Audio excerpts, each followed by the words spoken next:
साल था 1957। इस साल भारत अपनी आजादी के बाद दूसरे चुनाव के नतीजे हासिल कर चुका था। लोकसभा की 494 सीटों में से 371 सीटें जीतकर पंडित नेहरू फिर से देश के प्रधानमंत्री बन चुके थे।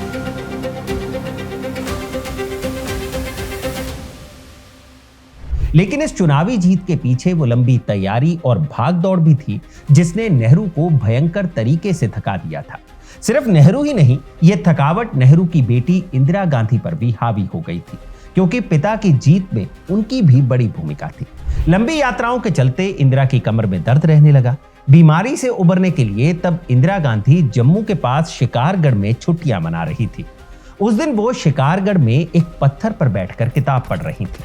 तभी घोड़े पर सवार एक युवा सन्यासी वहां पहुंचा। जम्मू की उस ठंड में भी उसने बदन पर सिर्फ एक धोती लपेट रखी थी। उसने इंदिरा गांधी की सहायक को पास बुलाया और पूछा, क्या वो श्रीमती गांधी है? सहायक ने हामी भरी।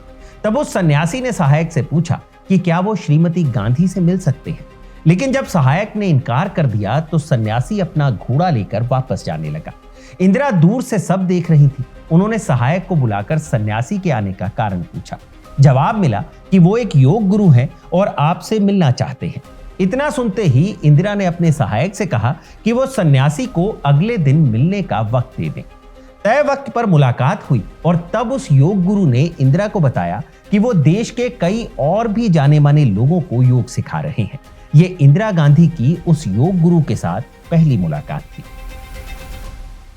हालांकि इस मुलाकात को लेकर एक और कहानी है, जिसका जिक्र 30 नवंबर 1980 को छपी इंडिया टुडे मैगजीन की कवर स्टोरी में वरिष्ठ पत्रकार दिलीप बॉब और प्रभु चावला के लिखे आर्टिकल में मिलता है। इस कवर स्टोरी के मुताबिक पंडित नेहरू जब कश्मीर में छुट्टियां मना रहे थे तो एक योग गुरु ने उनसे मुलाकात की और कहा कि आप इस देश की एकमात्र आशा हैं, लिहाजा ये जरूरी है कि आप अपना स्वास्थ्य बनाए रखें। मैं आपको योग सिखाऊंगा ताकि आप अपने मन और शरीर को स्वस्थ रख सकें। नेहरू ने योग सीखना शुरू किया। उससे उनको फायदा हुआ तो उन्होंने उस योग गुरु की मुलाकात अपनी बेटी इंदिरा गांधी से भी करवाई, ताकि योग के जरिए इंदिरा की बीमारी को भी दूर किया जा सके। लेकिन इंडिया टुडे मैगजीन के इसी अंक में एक कहानी और सुनाई जाती है, जिसमें वरिष्ठ पत्रकार प्रभु चावला के साथ उस योग गुरु का लंबा इंटरव्यू छपा है। उसमें प्रभु चावला जब सवाल पूछते हैं कि आप नेहरू परिवार के संपर्क में कब आए, तो योग गुरु जवाब देते हुए कहते हैं कि मैंने नेहरू जी और फिर उनके कुछ कैबिनेट सहयोगियों को योग सिखाया। बाद में इंदिरा जी मेरी शिष्य बनी। इस इंटरव्यू में वो योग गुरु कहते हैं कि उन्होंने श्यामनंद मिश्रा, जगजीवन राम, सत्यनारायण सिन्हा, मोरारजी देसाई और जयप्रकाश नारायण को भी योग सिखाया है। खैर, इस मुलाकात का सच चाहे जो हो, वो योग गुरु नेहरू के जरिए इंदिरा से मिले हों या फिर इंदिरा के जरिए नेहरू से, सबसे अहम बात यह है कि उस योग गुरु की मुलाकात देश के प्रधानमंत्री से हो गई थी और उस मुलाकात के बाद प्रधानमंत्री आवास के रास्ते उसके लिए पूरी तरह से खुल गए थे। और इसके बाद जो हुआ वो किसी भी दंत कथा से कम नहीं है, क्योंकि जैसे जैसे वक्त बीतता गया वो योग गुरु गुमनामी से निकलकर ना सिर्फ देश विदेश में योग के सेंटर चलाने लगा, बल्कि पावर कॉरिडोर का वो अहम हिस्सा हो गया जिसमें बिना मंत्री मुख्यमंत्री बने, बिना सांसद विधायक बने, वो देश के सबसे अहम फैसलों का ना सिर्फ राजदार बन गया, बल्कि देश के ज्यादातर फैसले उसकी सलाह से होने लगे। केंद्र में मंत्री कौन बनेगा और राज्य में मुख्यमंत्री कौन, इसका फैसला भी उस योग गुरु की कलम से होने लगा। और ये फैसले तब तक होते रहे जब तक इंदिरा गांधी प्रधानमंत्री की कुर्सी पर बैठी रही। नमस्कार, मैं हूं भूपेंद्र सोनी और आप देख रहे हैं खबरगांव। और ये किस्सा है भारतीय इतिहास के सबसे विवादास्पद योग गुरु धीरेन्द्र ब्रह्मचारी का, जिनके रहस्य किसी जादू टोने की कहानी से भी ज्यादा रहस्यमयी थे, जो तपती गर्मी से लेकर रूस की कड़ाके की ठंड तक में पूरे बदन पर मलमल की एक धोती भर लपेटे रहते थे। वो इकलौते ऐसे शख्स थे जो प्रधानमंत्री के बेडरूम तक में बिना किसी रोक टोक के दाखिल हो सकते थे, जिन्हें प्रधानमंत्री इंदिरा गांधी का सबसे बड़ा राजदार माना जाता था और जिसकी वजह से उन्हें एक वक्त में भारत का रासपुतिन तक कहा जाता था। जिनसे मिलने के लिए बड़े बड़े मंत्री और नौकरशाह से लेकर दिग्गज कारोबारी तक लाइन में खड़े होने को तैयार रहते थे, जिनकी एक आवाज पर करोड़ों की जमीन कौड़ियों के दाम मिल जाती थी, जो विदेश से जहाज खरीदते थे तो 1 रुपया भी टैक्स नहीं देना पड़ता था, जिन्होंने कश्मीर में पाकिस्तान बॉर्डर के पास अपनी हवाई पट्टी बनाई, जिससे देश की सुरक्षा को भी खतरा था, लेकिन रक्षा मंत्रालय ने इस पर कोई आपत्ति नहीं जताई, जिसने कामयाबी की वो ऊंचाई हासिल की जहां पहुंचने के लिए सोचना भी मुश्किल है। नाकामयाबी का ये आलम भी रहा कि उन्हें हथियारों का तस्कर और टैक्स चोर तक बताया गया। ये कहानी है भारत के उस फ्लाइंग स्वामी की, जिसके जहाज को उड़ाते हुए संजय गांधी की मौत हो गई थी और जो खुद भी एक प्लेन क्रैश में ही मारा गया था।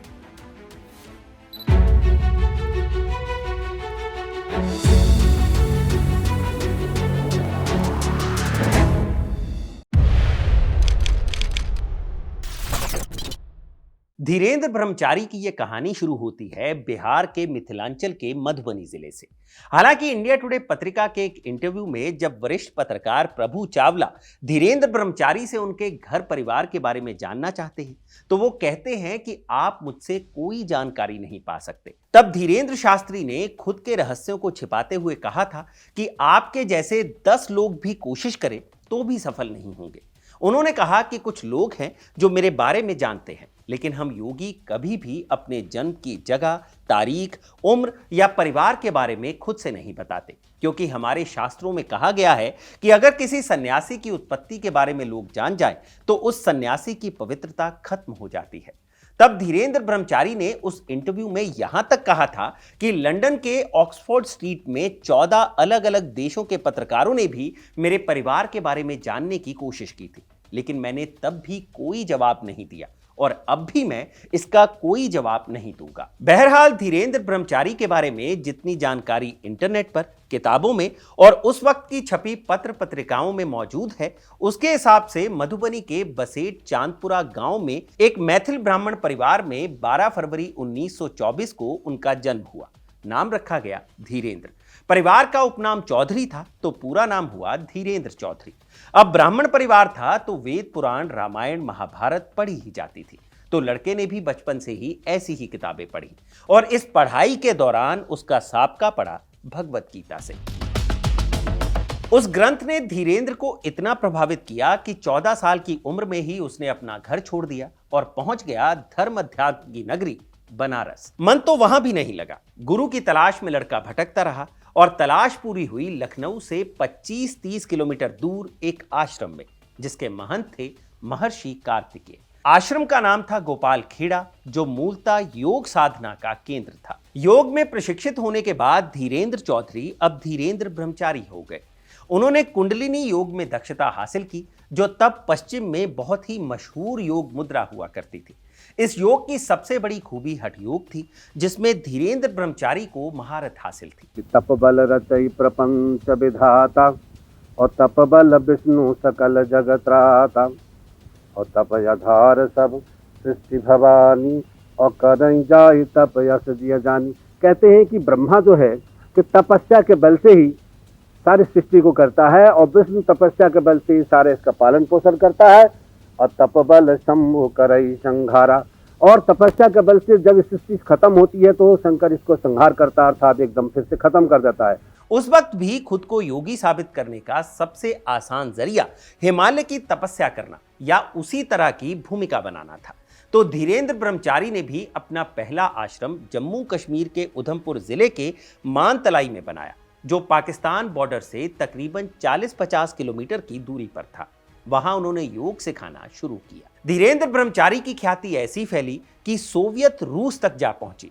हुआ यह कि सोवियत रूस अपना नया अंतरिक्ष कार्यक्रम लॉन्च करने की तैयारी में था। अंतरिक्ष यात्रियों के लिए धीरेन्द्र ब्रह्मचारी का हठ योग मुफीद था, तो रूस के बुलावे पर धीरेन्द्र ब्रह्मचारी साल 1957 में मॉस्को पहुंच गए और वहां अंतरिक्ष कार्यक्रम से जुड़े लोगों को हठ योग सिखाने लगे। कुछ महीनों के बाद धीरेन्द्र ब्रह्मचारी की वतन वापसी हुई तो वो फिर से अपने जम्मू कश्मीर के उधमपुर जिले में बने मानतलाई आश्रम पहुंच गए और योग सिखाने लगे।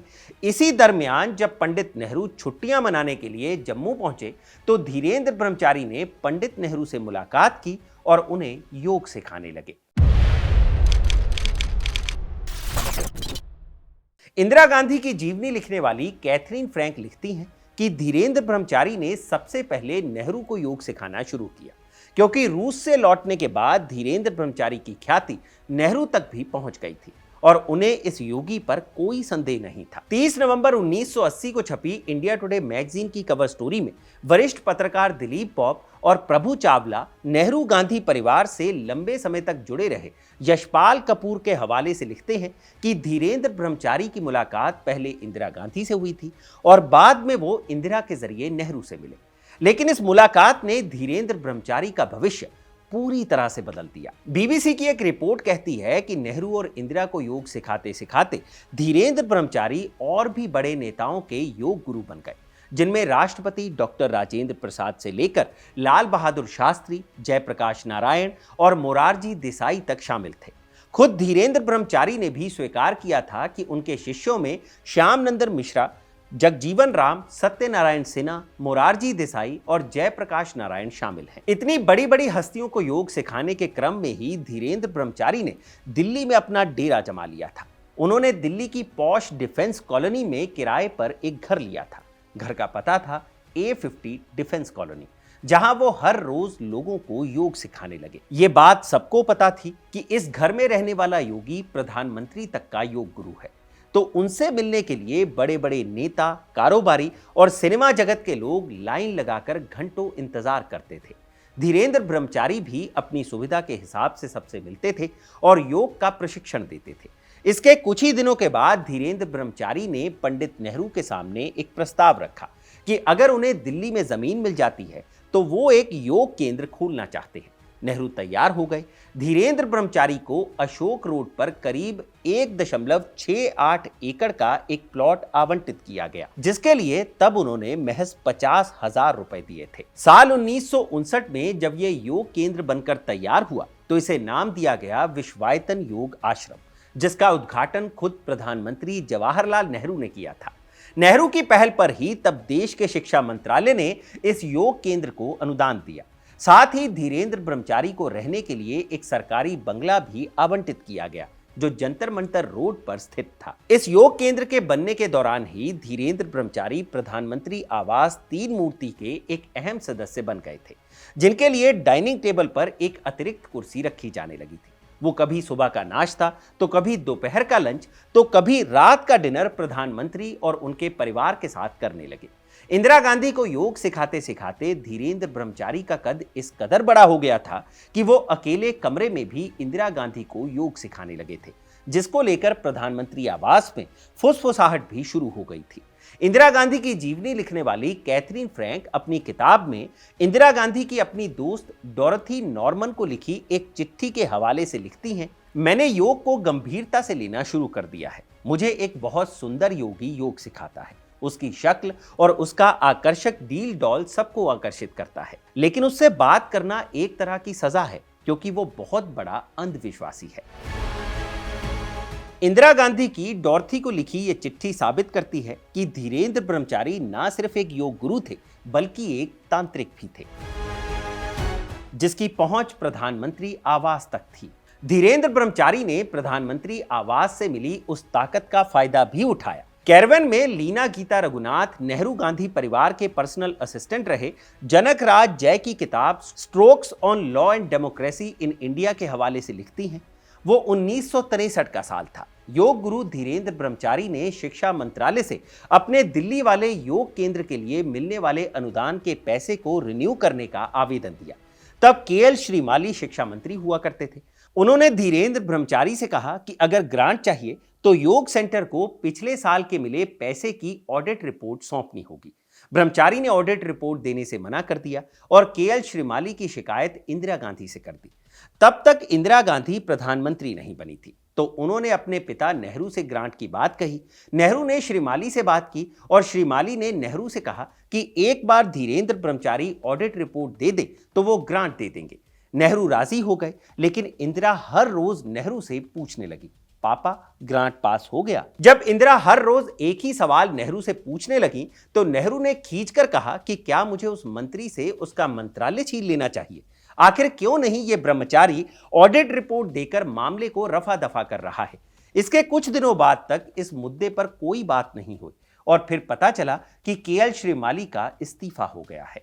यूं तो यह इस्तीफा आधिकारिक तौर पर कामराज प्लान के तहत हुआ था, जिसमें कांग्रेस के तमाम दिग्गजों का इसलिए इस्तीफा हुआ था ताकि वो कांग्रेस के संगठन को मजबूत कर सके। लेकिन असली कहानी कुछ और ही थी, जो सीधे ब्रह्मचारी के योग सेंटर से जुड़ी हुई थी।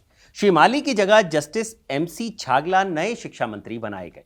इंदिरा ने उनकी खूब खातिरदारी की और फिर एक दिन इंदिरा ने शिक्षा सचिव के जरिए धीरेन्द्र ब्रह्मचारी की फाइल मंगवाकर जस्टिस एमसी छागला के सामने रख दी।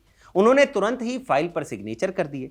धीरेन्द्र ब्रह्मचारी को योग सेंटर चलाने के लिए फिर से पैसे मिल गए थे। यह पहला मौका था जब दिल्ली के पावर कॉरिडोर्स को धीरेन्द्र ब्रह्मचारी की ताकत का एहसास हुआ।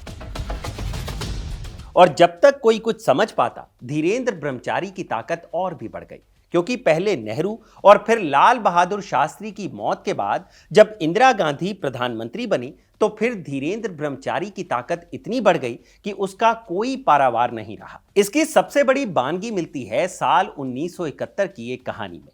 1971 के लोकसभा चुनाव तक इंदिरा गांधी गूंगी गुड़िया की छवि के साथ ही कांग्रेस भी तोड़ चुकी थी और अपनी नई बनाई पार्टी कांग्रेस आई के जरिए लोकसभा की 518 में से 352 सीटें जीतकर फिर से प्रधानमंत्री बनने वाली थी। नई लोकसभा में नए मंत्रिमंडल की भी जरूरत थी और इस मंत्रिमंडल पर आखिरी फैसला इंदिरा गांधी को ही लेना था। तब धीरेन्द्र ब्रह्मचारी ने मंत्रिमंडल के गठन से पहले अपने कुछ पत्रकार दोस्तों को नई बनने वाली कैबिनेट की एक लिस्ट थमाई और कहा कि यही लोग नए मंत्री बनेंगे। पत्रकारों ने इसे धीरेन्द्र ब्रह्मचारी का मजाक समझा। वो तंत्र मंत्र और ज्योतिष गणना भी करते थे, तो पत्रकारों ने उस लिस्ट को महज अनुमान करार दिया। लेकिन जब इंदिरा गांधी ने मंत्रिमंडल तय किया तो इंदिरा के तय मंत्रियों के नाम और धीरेन्द्र ब्रह्मचारी की बनाई लिस्ट 100% एक ही थी और मंत्रिमंडल में वही नाम शामिल थे जिनका जिक्र धीरेन्द्र ब्रह्मचारी ने किया था। भारत के पूर्व प्रधानमंत्री रहे इंद्र कुमार गुजराल अपनी आत्मकथा matters of discretion and autobiography में लिखते हैं, जब मैं निर्माण और आवास राज्य मंत्री था, इंदिरा गांधी के योग गुरु धीरेन्द्र ब्रह्मचारी मुझ पर गोल डाक खाने के पास एक सरकारी जमीन को उनके आश्रम के नाम ट्रांसफर करने का दबाव डालने लगे। मेरा उनको कीमती सरकारी जमीन देने का कोई इरादा नहीं था, इसलिए मैंने फाइल को आगे ही नहीं बढ़ने दिया। आखिरकार जब उनके सब्र का बांध टूट गया तो उन्होंने एक शाम फोन करके मुझे धमकाया कि अगर उनका काम नहीं हुआ तो वो मुझे डिमोट करवा देंगे। और यही हुआ भी। एक हफ्ते बाद जब मंत्रिमंडल में फेरबदल हुआ तो उमाशंकर दीक्षित को कैबिनेट मंत्री बनाकर इंदर कुमार गुजराल के ऊपर बैठा दिया गया। गुजराल ने इंदिरा गांधी को पूरी कहानी सुनाई, लेकिन इंदिरा ने कोई जवाब नहीं दिया। फिर उमाशंकर दीक्षित ने भी धीरेन्द्र ब्रह्मचारी को वो जमीन देने से इनकार कर दिया, तो उनका भी तबादला कर दिया गया और उनकी जगह कहना मानने वाले मंत्री खोज लिए गए। ये जमीन सेंट्रल दिल्ली में गोल डाकखाने के पास थी, जो करीब 3.3 एकड़ की थी और जिसकी कीमत तब भी करोड़ों में थी। लेकिन धीरेन्द्र ब्रह्मचारी ने अपने रसूख का इस्तेमाल करके वो जमीन हासिल कर ली। आप आसानी से अंदाजा लगा सकते हैं कि जब धीरेन्द्र ब्रह्मचारी मंत्रिमंडल के सदस्य तय करने लगे थे, मंत्रियों के विभाग तय करने लगे थे, तो किसी नौकरशाह का ट्रांसफर करने में उन्हें कितना ही वक्त लगना था। बीबीसी की एक रिपोर्ट में रेहान फजल लिखते हैं कि वित्त आयोग के अध्यक्ष रहे एनके सिंह ने जांचकर्ताओं को बताया था कि धीरेन्द्र ब्रह्मचारी डींगे हाँकते थे कि उन्होंने उनके पिता टीके सिंह को इसलिए बर्खास्त करवा दिया था क्योंकि उन्होंने एक जमीन दिलवाने के मामले में उनकी मदद नहीं की थी। तब टीके सिंह देश के वित्त सचिव हुआ करते थे।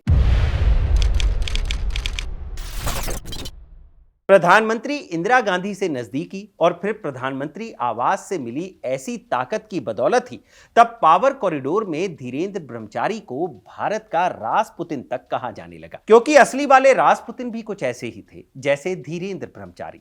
असल में असली वाले रासपुतिन का पूरा नाम ग्रिगोरी रासपुतिन था, जो रहने वाला साइबेरिया का था। खुद को फकीर के तौर पर स्थापित करने के बाद वो रूस के अंतिम जार निकोलस द्वितीय के शासनकाल के दौरान एक प्रभावशाली व्यक्ति बनकर उभरा था, जिसकी शाही परिवार से निकटता थी। जार की पत्नी महारानी एलेक्जेंड्रा का वो सबसे खास था, क्योंकि उसने जार के बेटे एलेक्सेई की हीमोफीलिया की बीमारी दूर कर दी थी, जिसके बाद महारानी को यकीन था कि रासपुतिन भगवान का भेजा हुआ दूत है जो उनके बेटे को बचा सकता है। महारानी से नजदीकी की वजह से रासपुतिन का प्रभाव बढ़ता गया। वो नौकरियों में हस्तक्षेप करने लगा, राजा की तरह फैसले करने लगा और फिर उसकी हत्या की कोशिश हुई। पहले उसे जहर दिया गया, तब भी वो नहीं मरा और बाद में गोली मारकर उसकी हत्या कर दी गई और आखिरकार उसके शव को बर्फीली नदी नेवा में फेंक दिया गया। रूस में जार शाही के खात्मे का एक जिम्मेदार रासपुतिन को भी माना जाता है, क्योंकि उसकी मौत के कुछ ही महीनों बाद साल 1917 में रूस की क्रांति हुई और जार शाही का खात्मा हुआ। रासपुतिन को लेकर हम किस्सा में पहले भी एक एपिसोड कर चुके हैं। अगर रासपुतिन की पूरी कहानी आप विस्तार से जानना चाहते हैं तो आपको लिंक डिस्क्रिप्शन में मिल जाएगा। तो चलिए शुरू करते हैं धीरेंद्र ब्रह्मचारी की कहानी। तो उसी रासपुतिन की रानी से नजदीकी की कहानी को देखते हुए भारत में भी धीरेंद्र ब्रह्मचारी को पावर कॉरिडोर में रासपुतिन ही कहा जाने लगा, क्योंकि उनकी भी नजदीकी इंदिरा गांधी से इतनी ज्यादा थी कि वो एक समानांतर सरकार चलाने लगे थे, जिसमें फैसले प्रधानमंत्री आवास नहीं बल्कि धीरेंद्र ब्रह्मचारी के आवास से भी होने लगे थे। धीरेंद्र ब्रह्मचारी की पर्सनैलिटी का वर्णन करते हुए इंडिया टुडे में दिलीप बॉब और प्रभु चावला ने लिखा है, धीरेंद्र ब्रह्मचारी की उम्र तब करीब 60 साल थी, लेकिन वो 45 साल से ज्यादा के नहीं लगते थे। तकरीबन 6 फीट 1 इंच की हाइट वाले धीरेंद्र ब्रह्मचारी हमेशा एक मलमल की चादर ही ओढ़े रहते थे। उनके हाथ में हमेशा एक सफेद पर्स रहता था जो किसी लेडीज बैग जैसा था। जमीन पर रहते थे तो नीली टोयोटा से चलते थे, जिसे वो खुद चलाते थे। आसमान में उनकी उड़ान उनके अपने प्राइवेट जेट में ही होती थी, जिसमें 4 सीटर सेस्ना, 19 सीटर डॉर्नियर और मेले M5 जहाज शामिल थे, जिन्हें वो खुद ही उड़ाते थे। उनके सभी जहाज दिल्ली के उस सफदरजंग एयरपोर्ट से उड़ान भरते थे जो देश के प्रधानमंत्री और राष्ट्रपति के लिए इस्तेमाल होता था। लेकिन उसका इस्तेमाल करने वाले तीसरे शख्स धीरेंद्र ब्रह्मचारी भी थे। पालम के पास सिल्को में ही उनका अपना प्राइवेट हैंगर था। इसके अलावा जम्मू के पास कटरा और मानतलाई में भी उनके पास हेलीपैड और प्राइवेट एयर स्ट्रिप्स थी। यह धीरेंद्र ब्रह्मचारी का इंदिरा सरकार पर प्रभाव ही था कि इमरजेंसी के दौरान साल 1976 में जब उन्होंने अमेरिका से मेले M5 नाम का एक 4 सीटर जहाज खरीदा था, उस पर कोई इंपोर्ट ड्यूटी नहीं दी गई थी। मानतलाई वाले आश्रम में धीरेंद्र ब्रह्मचारी ने प्राइवेट एयर स्ट्रिप भी बनवाई थी, जिसे रक्षा मंत्रालय की मंजूरी नहीं थी, क्योंकि वो पाकिस्तान के बॉर्डर के बिल्कुल पास थी। इंदिरा दी लाइफ ऑफ इंदिरा नेहरू गांधी के मुताबिक इंदिरा गांधी पर जब तक PN हक्सर और कश्मीर से जुड़े नेताओं का असर कायम था, धीरेंद्र ब्रह्मचारी की उतनी नहीं चलती थी। लेकिन जैसे जैसे संजय गांधी की ताकत बढ़ती गई, धीरेंद्र ब्रह्मचारी का इंदिरा पर प्रभाव भी बढ़ता गया। हालांकि ये तो उन कारनामों की फेहरिस्त में महज एक छोटी सी चीज थी जिसे धीरेंद्र ब्रह्मचारी ने हासिल किया था। असल में इमरजेंसी का वक्त ही वो असल वक्त था जिसमें धीरेंद्र ब्रह्मचारी की ताकत असामान्य रूप से बढ़ गई थी, क्योंकि यही वो वक्त था जब इंदिरा गांधी अपने जीवन के सबसे मुश्किल परिस्थितियों से गुजर रही थी। किसकी बात पर कितना एतबार करना चाहिए, ये तब इंदिरा समझ ही नहीं पा रही थी। उनका दोस्त कौन है और दुश्मन कौन, इंदिरा ठीक से तय नहीं कर पा रही थी। जो सच बोलने वाले थे वो जेल में थे, जो झूठ बोल रहे थे वो संजय गांधी के जरिए इंदिरा के करीबियों में शुमार थे। इसका सबसे ज्यादा फायदा धीरेंद्र ब्रह्मचारी ने ही उठाया था, जो इंदिरा गांधी के जरिए संजय गांधी के करीब पहुंचे थे, क्योंकि आपातकाल में असली सत्ता संजय गांधी के ही हाथ में थी। इंदिरा गांधी की जीवनी लिखने वाली पुपुल जयकर अपनी किताब इंदिरा गांधी अ बायोग्राफी में लिखती हैं, धीरेंद्र ब्रह्मचारी उन लोगों के बारे में बताकर इंदिरा गांधी का डर बढ़ाते रहे जो उन्हें और संजय को नुकसान पहुंचाना चाहते थे। सबसे पहले वो उन्हें बताते कि किस तरह उनके दुश्मन उनके खिलाफ अनुष्ठान कर अलौकिक शक्तियों से उन्हें नुकसान पहुंचाने का षड्यंत्र रच रहे हैं। फिर वो उन्हें अलग अलग अनुष्ठानों और मंत्रों से उसका तोड़ निकालने की तरकीब बताते थे, जिसे इंदिरा आंख मूंद कर मान लेती थी। इंदिरा गांधी की इस कमजोरी का फायदा यूं तो बहुतों ने उठाया था, लेकिन इसका सबसे ज्यादा फायदा उठाया था धीरेंद्र ब्रह्मचारी ने। तो इसका सबसे ज्यादा नुकसान भी उन्हें ही झेलना था, क्योंकि 1977 में हुए लोकसभा चुनाव के बाद जब मोरारजी देसाई प्रधानमंत्री बने तो उन्होंने आपातकाल की जातियों की समीक्षा के लिए एक आयोग का गठन किया, जिसका नेतृत्व रिटायर्ड जस्टिस जेसी शाह कर रहे थे। तो इस आयोग को कहा गया शाह आयोग। अभी ये आयोग जांच शुरू करता उससे पहले ही धीरेन्द्र ब्रह्मचारी ने दिल्ली से अपना बोरिया बिस्तर समेट लिया और चले गए जम्मू के पास मानतलाई वाले अपने उस अपर्णा आश्रम में, जहां से उन्होंने अपने योग का करियर शुरू किया था। लेकिन शाह आयोग ने उनका पीछा नहीं छोड़ा। इनकम टैक्स के अधिकारी तो बकायदा अपर्णा आश्रम पहुंच गए और वहां की जांच की। इनकम टैक्स ने पाया कि वो एक भव्य भवन था जिसका फर्श संगमरमर का बना हुआ था और उसे शाही ढंग से सजाया गया था। इस भवन में 4 बाथरूम थे और 10 टेलीफोन्स लगे हुए थे। शाह कमीशन ने अपनी रिपोर्ट में लिखा था, अपर्णा आश्रम परिसर को ठाठ से जीवन जीने और हर तरह का आराम देने के लिए तैयार किया गया था। ऐसा लगता था कि आश्रम को अमीर और असरदार लोगों के हॉलिडे होम के तौर पर बनाया गया था। लेकिन यह तो सिर्फ आश्रम की बात थी। शाह आयोग ने अपनी रिपोर्ट में अमेरिका से खरीदे गए उस जहाज मेले M5 का भी जिक्र किया, जिस पर धीरेन्द्र ब्रह्मचारी ने कोई इंपोर्ट ड्यूटी नहीं चुकाई थी, क्योंकि ब्रह्मचारी ने इसे अपर्णा आश्रम के लिए एक उपहार बताया था और कहा था कि जहाज का मकसद खेती में कीटनाशक का छिड़काव करना है। शाह कमीशन ने अपनी जांच में पाया कि जहाज को अमेरिका से मंगवाने के लिए कस्टम क्लियरेंस और DGCA की मंजूरियां दिलाने में प्रशासनिक नियमों की धज्जियां उड़ाई गई थी और अधिकारियों पर दबाव बनाया गया था। शाह आयोग ने यह भी कहा कि इस जहाज ने 1977 के लोकसभा चुनाव के दौरान दिल्ली से इंदिरा गांधी के चुनाव क्षेत्र रायबरेली तक कुल 18 बार उड़ान भरी थी। इसके अलावा शाह कमीशन ने सरकारी नियमों के उल्लंघन और सत्ता के दुरुपयोग के और भी वाकयों का जिक्र किया, जिसमें सबसे चर्चित वाकया शिवा गन फैक्ट्री का है, जिसके मालिक थे धीरेन्द्र ब्रह्मचारी। धीरेन्द्र ब्रह्मचारी के मानतलाई वाले आश्रम के पास ही यह शिवा गन फैक्ट्री थी, जो आपातकाल के दौरान ही शुरू की गई थी।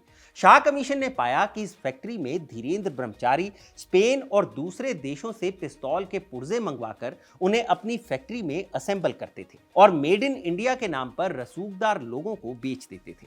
शाह कमीशन ने कहा कि रक्षा मंत्रालय या गृह मंत्रालय ने उनके इन कामों पर कोई आपत्ति नहीं की, क्योंकि सबको पता था कि उनके पीछे प्रधानमंत्री कार्यालय खड़ा है। बाकी शाह कमीशन ने ब्रह्मचारी पर विदेश से आने वाले चंदे और विदेशी मुद्रा के लेन देन में भी भारी हेरफेर के आरोप लगाए और कहा कि धीरेन्द्र ब्रह्मचारी के आश्रमों को मिलने वाला विदेशी पैसा तय नियमों के दायरे से बाहर रहा है।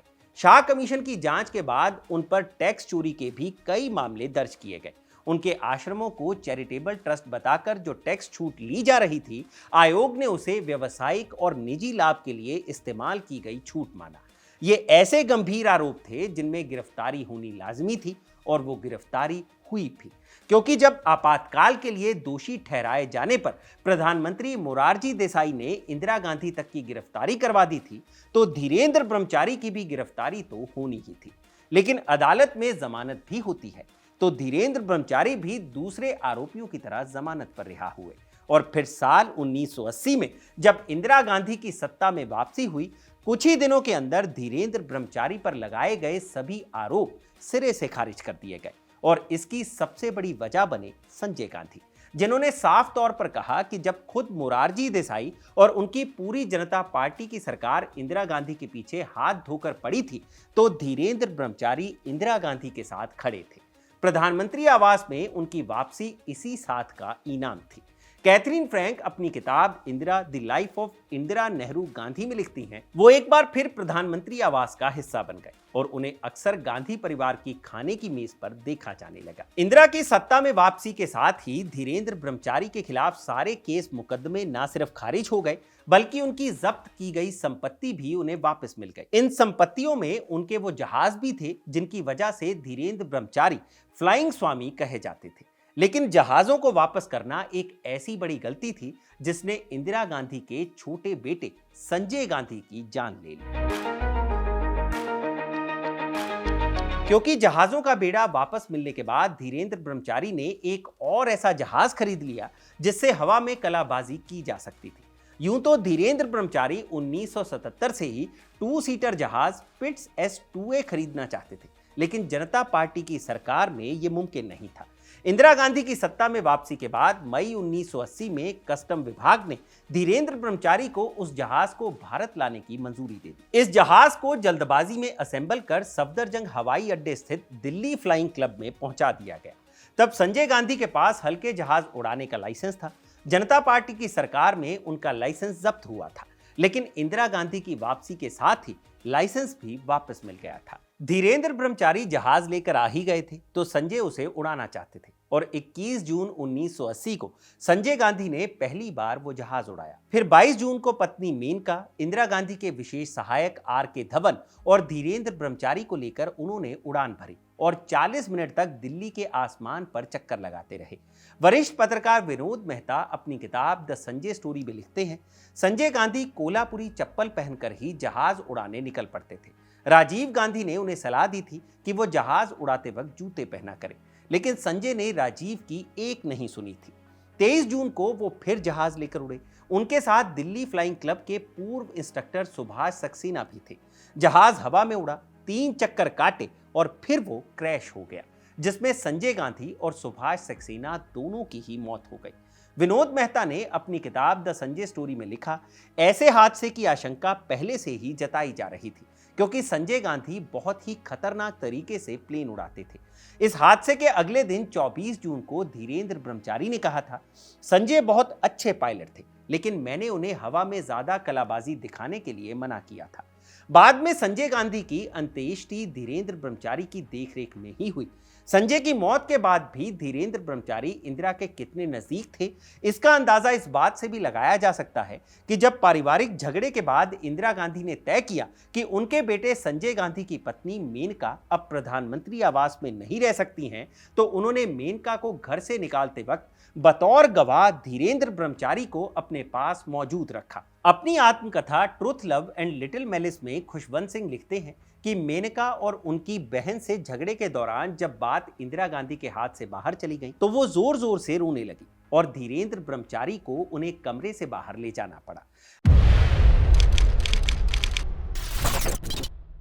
लेकिन संजय गांधी की मौत ही वो ट्रिगर पॉइंट बना जिसने धीरेन्द्र ब्रह्मचारी को इंदिरा गांधी ही नहीं बल्कि प्रधानमंत्री आवास से भी दूर कर दिया। दरअसल संजय गांधी की मौत के बाद इंदिरा के सबसे करीब उनके बड़े बेटे राजीव गांधी पहुंच गए, जो एयर इंडिया के पायलट थे और संजय की मौत से पहले राजनीति में उनकी कोई दिलचस्पी नहीं थी। लेकिन जैसे ही उन्होंने परिवार के मामलों में दिलचस्पी लेनी शुरू की, उनका पहला निशाना बने धीरेन्द्र ब्रह्मचारी। कैथरीन फ्रैंक अपनी किताब Indira the life of Indira Nehru Gandhi में लिखती हैं, धीरेन्द्र ब्रह्मचारी और राजीव गांधी एक दूसरे से उलट थे। ब्रह्मचारी तिकड़मी थे, पारदर्शी नहीं थे, उनका पाश्चात्य जीवन से दूर दूर तक कोई वास्ता नहीं था। इंदिरा के घर में स्वामी की उपस्थिति को राजीव ने कभी पसंद नहीं किया। अब जब उन्हें वहां से हटाने का मौका मिला तो उन्होंने देर नहीं की। इसकी शुरुआत हुई दूरदर्शन से। इंदिरा गांधी के प्रधानमंत्री बनने के करीब 1 दशक बाद से हर बुधवार को धीरेन्द्र ब्रह्मचारी का योग का एक कार्यक्रम प्रसारित होता था। इसकी शुरुआत 1978 से हुई थी। और वक्षस्थल विकासक हमारे एक 48 एक्सरसाइजेज हैं, 48 हैं सूक्ष्म व्यायाम, जो ये हिमालय से हमारे गुरु महाराज जी लाए थे, क्योंकि पहले भारतवर्ष की चीज़ें महाभारत के बाद ये लुप्त हो गया था, तो इसे सूक्ष्म व्यायाम कहते हैं। उसमें जो वक्षस्थल विकासक है उसको जरा करके बताइए। अब देखिए इसमें पीछे जाते हैं, इसे वक्षस्थल विकासक उसमें नाम दिया गया है। वो सर से लेके पाँव तक 48 क्रियाएं हैं उसमें। अच्छा, अभी दूसरा ढंग बताइए इसका। दूसरा है, उनके शिष्य बाल मुकुंद योग करते थे। होस्ट डॉली लोगों के सवाल ब्रह्मचारी से पूछती थी और वो जवाब देते थे। योग का यह कार्यक्रम ठीक चित्रहार से पहले आता था, जो दूरदर्शन पर सबसे हिट प्रोग्राम था। चित्रहार में हर सेकंड विज्ञापन के 4000 रुपए मिलते थे। लेकिन कई बार होता यह था कि योग लंबा चलने पर चित्रहार के स्लॉट से कुछ वक्त काट दिया जाता था। दूरदर्शन को इससे नुकसान हो रहा था, क्योंकि मामला विज्ञापन का था। तो दूरदर्शन के अधिकारियों ने धीरेन्द्र ब्रह्मचारी से कहा कि या तो वो योग का प्रोग्राम छोटा कर ले या उसे किसी और स्लॉट पर शिफ्ट कर ले। ब्रह्मचारी इसके लिए हरगिज तैयार नहीं थे। उन्होंने दूरदर्शन के अधिकारियों को इंदिरा गांधी की धौंस दिखाई। अधिकारियों ने ये बात राजीव गांधी को बताई और फिर साल 1983 में इस कार्यक्रम को बिना कारण बताए ही बंद कर दिया गया। ना धीरेन्द्र ब्रह्मचारी कुछ कर सके और ना ही वो इंदिरा गांधी के जरिए कुछ करवा सके, क्योंकि दोनों के बीच अब राजीव गांधी खड़े थे। फिर तो शाह कमीशन के वक्त से ही निशाने पर आ चुकी उस शिवा गन फैक्ट्री पर भी छापा पड़ गया जो मानतलाई में थी, और इस छापे के वक्त खुद जम्मू कश्मीर के तत्कालीन मुख्यमंत्री फारूक अब्दुल्ला तक मौजूद थे, जो मानतलाई में धीरेन्द्र ब्रह्मचारी की एयर स्ट्रिप, धीरेन्द्र ब्रह्मचारी के आश्रम और धीरेन्द्र ब्रह्मचारी के खुद को मुख्यमंत्री से भी ज्यादा ताकतवर दिखाने के रवैये से खार खाए बैठे थे। इस छापे के दौरान फिर से उस फैक्ट्री से 500 स्पेनिश बंदूकें मिली, जबकि लाइसेंस सिर्फ स्वदेशी हथियार बनाने का मिला था। लेकिन इस छापेमारी ने इंदिरा गांधी को नाराज कर दिया। मजबूरन अपनी सरकार को बचाने के लिए तब फारूक अब्दुल्ला ने उस गन फैक्ट्री से जब्त सारा सामान फिर से धीरेन्द्र ब्रह्मचारी को वापस करवा दिया। लेकिन 31 अक्टूबर 1984 की तारीख ने न सिर्फ देश का इतिहास बदला, बल्कि धीरेन्द्र ब्रह्मचारी को भी नेपथ्य में धकेल दिया। उस दिन प्रधानमंत्री इंदिरा गांधी की उनके ही अंगरक्षकों ने गोली मारकर हत्या कर दी थी। धीरेन्द्र ब्रह्मचारी जिन दो शख्सियतों की वजह से प्रधानमंत्री आवास में बतौर मेहमान नहीं बल्कि बतौर खास बनकर रह रहे थे, उनमें से संजय गांधी की मौत पहले ही हो चुकी थी, और अब इंदिरा गांधी की मौत के बाद धीरेन्द्र ब्रह्मचारी का उस घर में कोई नाम लेवा भी नहीं रह गया था। प्रधानमंत्री इंदिरा गांधी की जीवनी लिखने वाले इंदर मल्होत्रा अपनी किताब Indira a political and personal biography में लिखते हैं, अगले दिन प्रधानमंत्री आवास में उनको घुसने नहीं दिया गया। हर तरफ से खबर फैल गई कि राजीव गांधी ने ब्रह्मचारी को दरवाजा दिखाने का फैसला ले लिया है। राजीव का मानना था कि ब्रह्मचारी की वजह से इंदिरा गांधी का नाम बदनाम नहीं होना चाहिए। उस दिन प्रधानमंत्री आवास और गांधी परिवार दोनों के दरवाजे हमेशा हमेशा के लिए धीरेन्द्र ब्रह्मचारी के लिए बंद हो गए। 1 नवंबर 1984 को जब इंदिरा गांधी का अंतिम संस्कार हो रहा था, तो धीरेन्द्र ब्रह्मचारी उस चबूतरे के पास पहुंचे जरूर थे जहां पार्थिव शरीर रखा हुआ था, लेकिन राजीव गांधी के इशारे के बाद धीरेन्द्र ब्रह्मचारी को वहां से उतार दिया गया। एक कोने में खड़े होकर वो इंदिरा गांधी को जलता देख रहे थे, और फिर वो कभी प्रधानमंत्री आवास के आसपास भी नजर नहीं आए। धीरेन्द्र ब्रह्मचारी फिर से मानतलाई वाले आश्रम लौट आए, जहां से उनका पूरा योग करियर शुरू हुआ था। वो उस मानतलाई को सिंगापुर जैसा आधुनिक बनाना चाहते थे कि वहां पर हजारों फुट लंबी झील हो, हजारों गाड़ियों की एक साथ पार्किंग हो, ध्यान के लिए एयर कंडीशन सुरंग हो, स्कूल कॉलेजेस हो। कुल मिलाकर तब धीरेन्द्र ब्रह्मचारी मानतलाई को पहाड़ों के बीच बसा सिंगापुर बनाना चाहते थे, जिसके लिए उन्होंने आश्रम के आसपास की जमीन भी औने पौने दामों में अपने रसूख का इस्तेमाल कर खरीद ली थी। काम भी शुरू हो चुका था, और उसी काम को देखने की नीयत से धीरेन्द्र ब्रह्मचारी 9 जून 1994 को अपने उसी फेवरेट मेले M5 जहाज को मानतलाई की पहाड़ियों के बीच बनी प्राइवेट एयर स्ट्रिप पर लैंड करवाने की कोशिश कर रहे थे कि बैलेंस बिगड़ गया और वो प्लेन क्रैश हो गया, जिसमें धीरेन्द्र ब्रह्मचारी की मौके पर ही मौत हो गई। मानतलाई की पहाड़ियों से शुरू हुई कहानी मानतलाई की पहाड़ियों में ही खत्म हो गई। लेकिन जो नहीं खत्म हुआ वो था उनका नाम, क्योंकि उस नाम के सहारे जो बड़ा कारोबार फैला था उस पर सबकी नजर थी। ये कारोबार दिल्ली में भी था, गुड़गांव में भी, जम्मू में भी और देश के कई अलग अलग हिस्सों में भी। बीतते वक्त के साथ हर कारोबार का हिसाब हुआ। दिल्ली का जो विश्वायतन योग आश्रम था उसे सरकार ने अधिग्रहित कर लिया और उसे नाम दिया गया Morarji Desai national institute of yoga. Mantalai वाला आश्रम केंद्र सरकार के आयुष मंत्रालय के अधीन है, जो अब एक विश्व स्तरीय योग और वेलनेस सेंटर के रूप में स्थापित है, जहां इंटरनेशनल कन्वेंशन सेंटर, योग हेलीपैड और आधुनिक अस्पताल भी बनाए गए हैं। बाकी गुरुग्राम के गुड़गांव होने तक धीरेन्द्र ब्रह्मचारी का 64 एकड़ का एक और आश्रम था शिलकोही, जिसे हरियाणा सरकार ने माता शीतला देवी श्राइन बोर्ड के तहत अपने कब्जे में ले लिया है, जबकि यही वो आश्रम था जहां कभी फिल्मों तक की शूटिंग की व्यवस्था हुआ करती थी। लेकिन वक्त ने एक एक करके धीरेन्द्र ब्रह्मचारी से सब कुछ छीन लिया, उनकी ताकत, उनका रसूख और अंत में उनकी जिंदगी भी। मानतलाई की पहाड़ियों से शुरू हुई कहानी उन्हीं पहाड़ियों में ही खत्म हो गई। लेकिन यह कहानी सिर्फ एक योग गुरु की ही कहानी नहीं है, बल्कि यह कहानी पावर कॉरिडोर की उस उथल पुथल की भी कहानी है, जिसमें फ्लाइंग स्वामी ने आसमान की ऊंचाइयों को छुआ तो सही, लेकिन उनकी ये उड़ान एक ऐसे क्रैश पर खत्म हुई जहां से वापसी का कोई रास्ता नहीं था। तो ये थी इंदिरा गांधी के योग गुरु कहे जाने वाले धीरेंद्र ब्रह्मचारी की पूरी कहानी, जिसे कैमरा के पीछे शूट किया मेरे साथी इरशाद ने। बाकी इस वीडियो को बनाने में मेरे और कई साथियों का योगदान रहता है, तो उनके नाम भी आप स्क्रीन पर देख सकते हैं। धीरेंद्र ब्रह्मचारी का यह किस्सा आपको कैसा लगा, हमें कमेंट सेक्शन में जरूर बताइएगा। किस्सा अच्छा लगा हो तो इसे लाइक और शेयर जरूर करें, और जानकारी से भरे ऐसे ही और वीडियोस देखने के लिए सब्सक्राइब करें हमारा चैनल खबर गांव। मैं हूं भूपेंद्र सोनी, शुक्रिया।